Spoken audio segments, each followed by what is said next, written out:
Yeah, good evening, everybody. Chief Meteorologist Ben Jones here. This is the 9 p.m. update on Tuesday, September 27th, 2022. See if we can get everything over here. All right, welcome aboard. We're going to do some chatting about Ian, Hurricane Ian, still a strong Cat 3, not quite to a Category 4 yet, but you can see the storm churning out here into South Florida. I'm going to see if I can make sure everybody is on here.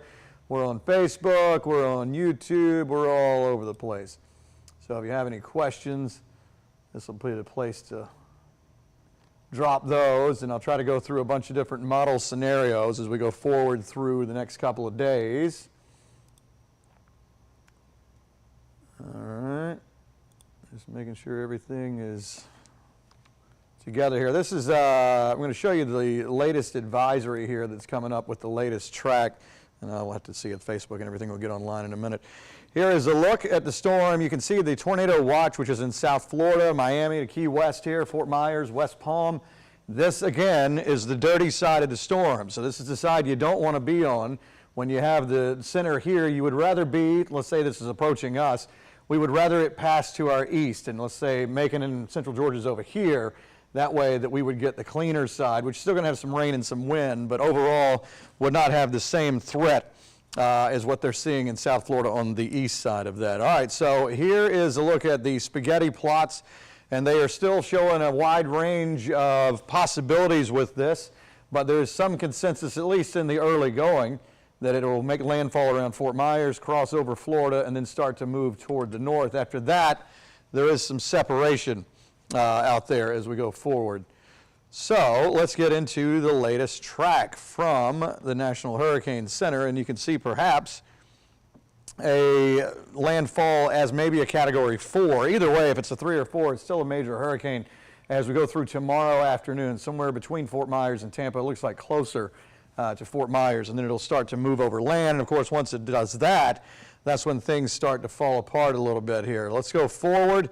You can see it turning into a Cat 1 maybe by the time it gets over land. They just can't survive over land. They need water, the warm water, these tropical systems in order to sustain themselves. That's the food that they need. All right, let's go forward. Let's get into, this will take us into Friday afternoon. Now, if you haven't seen the track since, say, this afternoon, or earlier today, I should say, there have been some changes there. So now we're looking at a little bit more of an eastward jog. You can see it here. So this takes it out into the Atlantic perhaps for a little bit as we go into Friday afternoon, kind of 1 foot on shore, on land, and 1 foot in the Atlantic. We'll see if that does anything to help it kind of keep that tropical storm strength, because that's what it would be at this point. For the northern third of Florida, once it leaves that Cat 1 strength down in the middle of Florida, it starts to become a tropical storm. Then moving northward, at some point, though, once it gets back on land, somewhere in Georgia, South Carolina, it's going to start to weaken down. And that's where we come into play right here. You can see that we're talking about Friday afternoon getting into Saturday afternoon here. Somewhere between St. Simons to Savannah to near Augusta would be a weakening down to a tropical depression, or even just, an area of low pressure. This is still a rainmaker, maybe some gusty winds out there. But overall, it is one that would be weakening down. So, and again, that puts us on the clean side of the storm as opposed to being on this side. If this comes true, this is where your severe threat is going to be out here in South and North Carolina. Not so much here. Of course, we already have a lot of cool, dry air in place as well, so that'll help even more as this storm is coming up. All right, apparently I believe we are on YouTube, but not popping up on Facebook just yet. Hopefully, I'm getting word that we have not. Hopefully that'll be happening soon. Just want to make sure folks are able to catch what we're talking about here, and it's not just me talking to myself. All right, so I do see something over here now. All right, now without Facebook, though, I won't be able to take your questions right here. But hopefully I'm going to cover enough that I'll cover some of your questions. The model that I'm about to kick in, this is that comparison model I like to use a lot with the Euro and the GFS, so this is going to show both of them side by side. Now, there's been a little bit of a difference in the past run for the GFS. It is now showing things kind of falling in line a little bit more toward the east here, which is what the graph model, I'll show you in a minute, was also showing. All right, so here we go. Here's the GFS. Euro's kind of right underneath it. It's in the blue. So there's a color code right here, green GFS and then blue Euro. So they're pretty much agreeing, and they're not even that far apart. I had to separate them a little bit so you could see them. As we go forward into, well, the pauses are not showing up there. But anyway, this takes us into Friday. All right, so this is the part we needed to see anyway. But going across out over into the Atlantic, kind of taking that turn there. So whereas earlier the GFS and Euro were both kind of coming up through our area, now Euro, until the next run anyway, is still farther toward the west, but now the GFS has started to push farther this way toward the east. Eventually, they do at least take a northwestward turn, but if this GFS scenario is right, which is kind of following along with the graph model, that may leave us out of a lot of the equation, at least with respect to rainfall. We may still have some wind, but maybe not as much in the way of rain. All right, so after that, both of these models start to fall apart, of course, as it moves on up toward the north. Let's go forward. I want to show you the graph model. Okay, so keep in mind what you just saw, the Euro kind of moving it more up to where we are through the Macon area, and the GFS trending more now toward the Georgia, South Carolina area of the line. So this is going to be tomorrow morning, possibly a Cat 4 at this point. There's Fort Myers right there. Going forward, notice how this takes us into early Thursday morning. Now keep an eye on where we are here. Again, remember the clean side of the storm has a, all right, apparently we just linked to YouTube on Facebook. Facebook apparently is having a hiccup tonight, so we're not live on there. But if you know anybody trying to get on from Facebook, tell them to come on over to YouTube. That's where we are. All right, so this is Thursday morning. Again, the clean side of the storm, which is where you want to be, instead of all this stuff that comes up into the Carolinas. If this happens, this could have spin-up tornadoes and all that. You see how scraggly all this is. Not only that, you can get your flooding threat there because you're getting rain bands over and over in the same places. So that's where you get training showers and storms, and flooding becomes a problem. All right, so keep an eye on that. Let's go forward as we get into Thursday lunchtime or so. Now, even at this point, even if the storm is here, we could still be getting some fairly gusty winds, maybe 30, 35 mile per hour winds as we go into Thursday afternoon. That's even if only the thing we have is a few clouds and some sunshine out there. There's a pressure gradient between the high to the north and this low, and it's just all of that pressure together right here is going to force the wind to kind of pick up a little bit there, even though the storm would be separated from our situation. This takes us into Thursday night. Again, the GFS was trending this way, remember, and kind of coming up here. The graph is staying out a little bit farther into the Atlantic, center of circulation around here, and then maybe coming up toward the Charleston area as we go into Friday afternoon. So a bunch of things different about this. That also, there could be, where this speeds up a little bit. A lot of this is still ifs that we're watching with all of this. I mean, if this happens, we don't see much of anything in the way of rain. And so it's mainly Augusta area, the state line, getting into the Carolinas here with the severe threat there as well. Let's go forward into the same model I just showed you, but I want you to see it from our perspective. So you see what we're talking about with the dilemma of where this thing's going to go with respect to steering.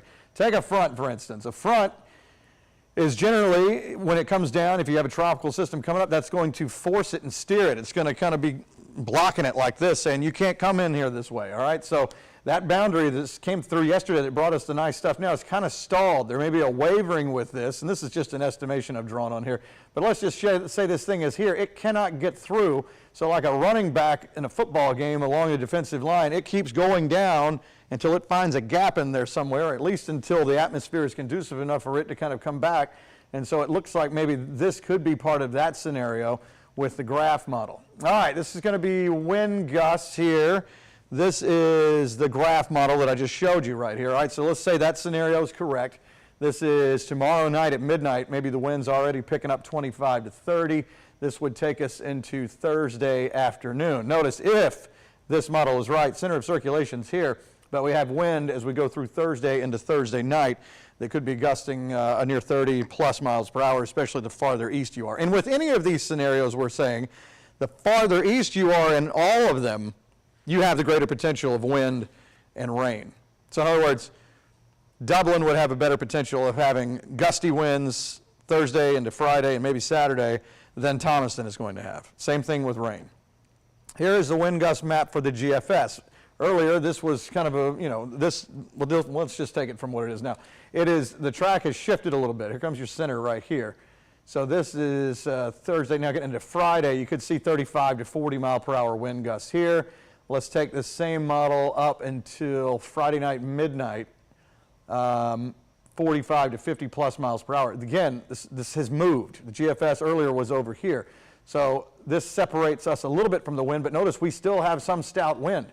So in other words, if some of these scenarios like the graph or the GFS are true, it's less of a rainmaker for us, but we still keep the wind, I think, with that pressure gradient. So there's Saturday morning, and then that starts to move away. Let's take the Euro model here. This is going to be Thursday afternoon, similar to what I just showed you, 30 plus, 30 to 35 mile per hour gusts. Here's the center, if this is right, the Euro. As we go forward into Friday night, seeing 40 plus mile per hour winds. Center of circulation is off toward the south and east, but notice how it still wants to kind of bring things off toward the north and west here. So we still have some model data we want to get in to go over. This GFS model run for rainfall has totally changed from earlier. This was showing all of this here. So it was 3.5 to 4 inches of rain for us with a sharp drop off as you go to Alabama. That's because of the clean side of the storm. So all your rain, your storms is just spread out with huge rainfall totals here. And then there is a very sharp line of just drop off where there's the haves and have-nots when it comes to rain on the west side of that eye.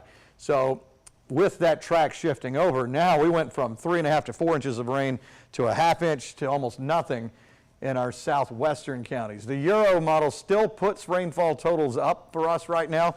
We'll wait and see what the next run says about that. All right, let's see. I'm going to take you back up to the storm of where it is. I was hoping that we could have some questions now. Let's see, did they get that? I don't think Facebook is working still yet. That's a bummer. We're reaching you on as many platforms as we can, but that one, at least there is a link on Facebook. So again, if you knew somebody that was like, hey, I thought 9 o'clock he was going on, we are on, but you just can't see it there. So YouTube is it, and I do see that we have a fair amount of people watching here, so that's good. Trying to think of what questions would be asked right now. Probably, which model run do you trust the most? I usually get that one. It's hard to say in this situation right here because they've all had, everything you look at's had issues. I mean, again, if you look at the spaghetti tracks, you're looking at, these are all computer models right here. So it's like, take your pick. Which one do you trust the most? The ones, of course, the big ones that we've been using. I mean, you got the GFS, the Euro, the graph. I've been showing you these main three. And of course, the graph is NAM based. So if you've ever heard of the NAM model, that's in there as well. So there's general thinking from basically 4 models right there. And they're all pretty close to the same. Earlier today, we here in our weather department were talking about, that the GFS and the Euro were, let me take you to that, were in agreement, and they were, you can see right here the way they are now, they are pretty much in agreement until right here. Once we get into Friday morning, so it was looking like GFS Euro going through here, where will you live? And then the graph was going out here, and it was looking like an outlier. In other words, like, well, it's probably not going to happen because this is the only model showing this. These other ones are probably, going right with it. But sometimes you got to keep an eye on even the outliers just to see if there's going to be a trend that way. And as we've been going through, the National Hurricane Center keeps shifting the track farther back as well. So the GFS at least has started to shift toward the east. The Euro underneath here in blue is still going west-northwest at this point for now. And when I say west-northwest, if you look at the big picture on the track, let me take you to the big picture on the track. How about that? I'll take you, let's go to this, and then I'll zoom this out. See, this is what we're talking about. Storm going up, north, northeast. going into Thursday, then turning back north. The problem after that is, does it then continue with a little bit of a movement toward the north-northwest, or a greater movement back this way? The euro is still kind of trending this way, waiting on the new run. GFS is starting to come back here, which is about close to where the graph model is. So, and I'm talking about for how, you know, as far as we're concerned, what's coming down later on, that turn is going to be key to us.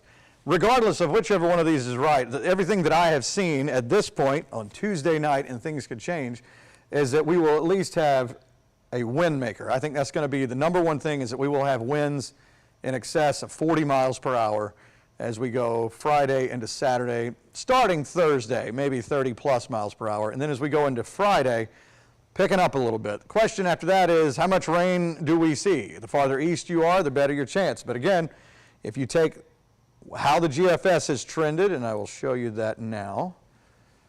Earlier today, showing 3.5 to 4 inches of rain for us. This correction happened earlier and has moved over into the eastern third of Georgia and the Carolinas. So look at that and kind of put your center of your track for the GFS is kind of right along in here. So this is going to be where the severe threat is. It's where the rainfall totals are going to be. But I do think there's enough in play for us to still have gusty winds wrapping around this storm. Even if we don't see rain, even if we don't have much in the way of clouds, we could still have a windy situation as we go Friday into Saturday. Not the worst thing in the world. Tropical storm force winds, something like that would be weakening as we go later Saturday as it moves toward the north and falls apart.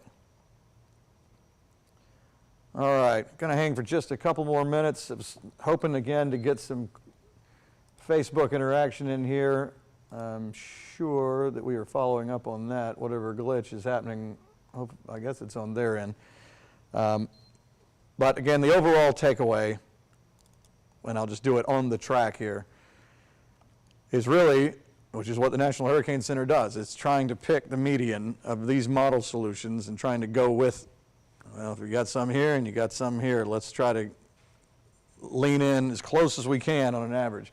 So there is tomorrow afternoon, again, kind of around Fort Myers, and then coming in as a 3 or 4. It's not good news for that part of Florida right there, as that is a major hurricane. 120 mile per hour winds. Now, it is forecast, at least on this, to jump upwards of 130. Once you hit 130, then you're at a category 4. Right now it's a 3. And then, of course, over land, weakening to a tropical storm at this point, somewhere Thursday morning into the afternoon, but then staying a tropical storm. And this is Friday, 2 in the afternoon. And then we go forward, there's Saturday, 2 in the afternoon. It also looks like it picks up some speed right through here. You can see the timestamps as you go up.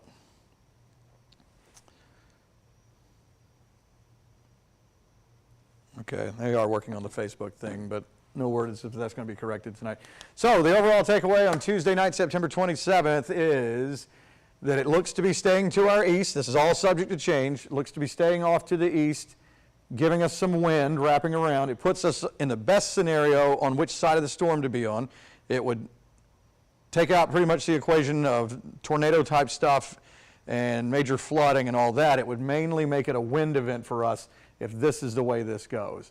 The graph model is kind of out here. The GFS is in here. The euro is still leaning a little more this way with a curve around later, which would still probably be about the same for us. It would just mean more rainfall if the euro's right, but we would still have about the same wind, 40 plus, as we go late Friday into Saturday. So that's the way it's looking for now. There will be a new track, a new information coming out at 11, and then it'll go like that as we go forward. At 11, then it'll go 5 a.m., and then 8 and 11. It goes to 5, 8, and 11 thing as you go forward. So we'll see how it goes going forward. I think there will still be some movement back and forth with the track, especially as uncertain as this one has been. But clear, I know it sounds redundant and just general information here, but it's the closer we get, the more we'll know once we can get a hold of which way this thing is wanting to steer. So that is it for now. Let us take you back to the shot of Hurricane Ian. More updates will be following. Of course, you can follow the stream on 13 WMAZ Plus, our app. It's all over the place, and it's a thing we're doing now where it's 24 hours. So it's showing you all of this stuff I'm showing you now. It's showing you the models, spaghetti plots, All the future view runs with rainfall, wind, pretty much the same stuff we're doing now, and it's on a loop, and then there's some stuff of us talking in there too, and you can watch that 24 hours, and the radar stuff is all live happening then. There may be some stuff that we have recorded, but everything else you see in the model data is fresh and up to date if you're in between newscasts or in between these things that we do here on Facebook and on YouTube. So hoping for the best, and maybe things will turn out the way it's trending right now, which would be a better scenario for us. So let's see if we can get you back to that screen so you can have that. And I will talk to you later. Thanks.